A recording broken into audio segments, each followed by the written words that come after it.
En tant que membre de la diaspora camerounaise, je suis à la fois interpellé et profondément étonné par les récentes sorties du président de la République où il appelle la diaspora à mettre ses talents, ses capacités et ses expériences au service de l'émergence du Cameroun.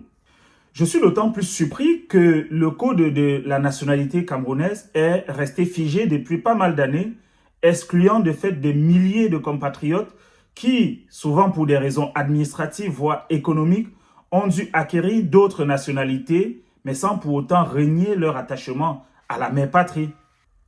Le paradoxe est flagrant. D'un côté, on sollicite la diaspora pour ses compétences, ses moyens financiers, son réseau international, alors que de l'autre, on continue de lui refuser la pleine citoyenneté. Beaucoup de Camerounais de l'étranger se sentent exclus du débat politique national. Ils vivent ici avec la peur d'être refoulés à l'aéroport de leur propre pays ou de se voir retirer leur passeport. Certains sont même simplement kidnappés dès leur descente de l'avion et conduits vers des destinations parfois peu catholiques. Les faits donnent l'impression que le président dit une chose et fait son contraire. L'État semble méfiant, voire suspicieux vis-à-vis de la diaspora. Un peu comme si elle représentait une menace plutôt qu'une opportunité telle que veut nous faire croire le président de la République. Pourtant, de nombreux pays ont compris que la diaspora est une richesse stratégique, culturelle, économique, voire diplomatique. Afin que l'appel ou les appels du président de la République soient concrets et suivis d'effets, certaines préconditions sont indispensables. Premièrement, la reconnaissance officielle de la double nationalité et pourquoi pas de la multiple nationalité pour tout le monde à travers une réforme immédiate du code de la nationalité. Deuxièmement, je pense à la création d'un cadre institutionnel fort, stable et inclusif qui va favoriser l'implication des Camerounais de la diaspora dans la conception et la mise en œuvre des politiques publiques.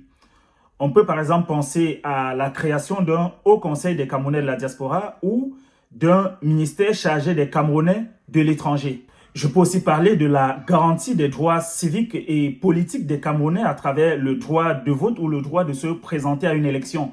Eh bien, vous me direz, mais les Camerounais de la diaspora participent déjà, ils peuvent voter, c'est vrai. Mais pour l'instant, ils ne peuvent pas, à ce qui me semble, se présenter à une élection. Et même ceux qui peuvent voter, souvenez-vous qu'il y a eu des batailles fortes entre certains Camerounais de la diaspora et Elections Cameroun parce que, eh bien, l'organisme en charge des élections a exclu unilatéralement une bonne partie des Camerounais pour la simple et bonne raison qu'ils ne détiennent pas un titre de séjour qui est délivré par un État étranger. C'est-à-dire que moi, Gankam, je ne peux pas participer aux opérations de vote dans mon pays parce que la France qui m'accueille ne m'aurait pas délivré un titre de séjour parce que je suis sans papier en France. Mais bien, je peux bien être sans papier en France. Cela ne me retire pas mes droits civiques en tant que citoyen camerounais. Le simple fait d'imposer un titre de séjour pour que je m'inscrive sur les listes électorales vient entériner l'implication de la France dans le processus électoral du Cameroun. Et donc la France peut, si elle le veut,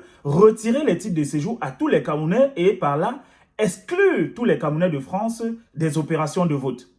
La toute dernière précondition, à mon sens, c'est de mettre fin à la stigmatisation et à ces discours ambigus qui jettent la suspicion sur certains Camerounais vivant à l'étranger pour la simple et bonne raison qu'ils auraient des revendications qui ne plaisent pas au régime en place. Ce n'est pas parce qu'on a des revendications qu'on n'aime pas son pays. Il n'y a pas de bons Camerounais d'un côté et de mauvais Camerounais de l'autre.